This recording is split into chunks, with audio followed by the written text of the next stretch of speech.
210 target, 7 రన్స్‌కి 3 కీలక వికెట్లు వెళ్లిపోయాయి. ఇలాంటి సమయంలో ఎవరైనా గెలుస్తుంది అనుకుంటారా? కానీ ఢిల్లీ క్యాపిటల్స్ గెలిచి చూపించింది. 2025 ఐపీఎల్‌లో 4వ match Lucknow super giants versus Delhi capitals. విశాఖపట్నంలో మ్యాచ్. ఢిల్లీ క్యాపిటల్స్ టాస్ గెలిచి ఫీల్డింగ్ ఎంచుకుంది. మిచెల్ మార్ష్, నికోలస్ పురాన్ దెబ్బకి ఢిల్లీ బౌలర్లు విలవిల్లాడిపోయారు. మార్ష్ 36 బాల్స్లో 72, నికోలస్ పురాన్ 30 బాల్స్లో 75 చేయడంతో ఎల్ఎస్జీ 20 ఓవర్లకు 209 చేసింది 8 వికెట్లకు.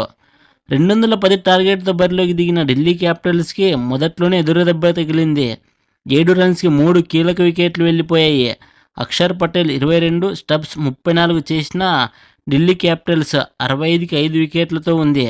ఇక ఢిల్లీ ఓటమి కన్ఫామ్ అనుకున్నారు. విప్రాజ్ నిగామ్ 15 బాల్స్లో 39 చేసి పర్వాలేదనిపించినా ఢిల్లీ క్యాపిటల్స్ గెలవడానికి ఇవి సరిపోవు, ఇంకా కావాలి. ఇక చివర్లో అశుతోష్ శర్మ 31 బాల్స్లో 5 ఫోర్లు 5 సిక్స్లతో 66 రన్స్ చేసి ఢిల్లీని ఒంటి చేత్తో గెలిపించి ప్లేయర్ ఆఫ్ ది మ్యాచ్గా నిలిచాడు.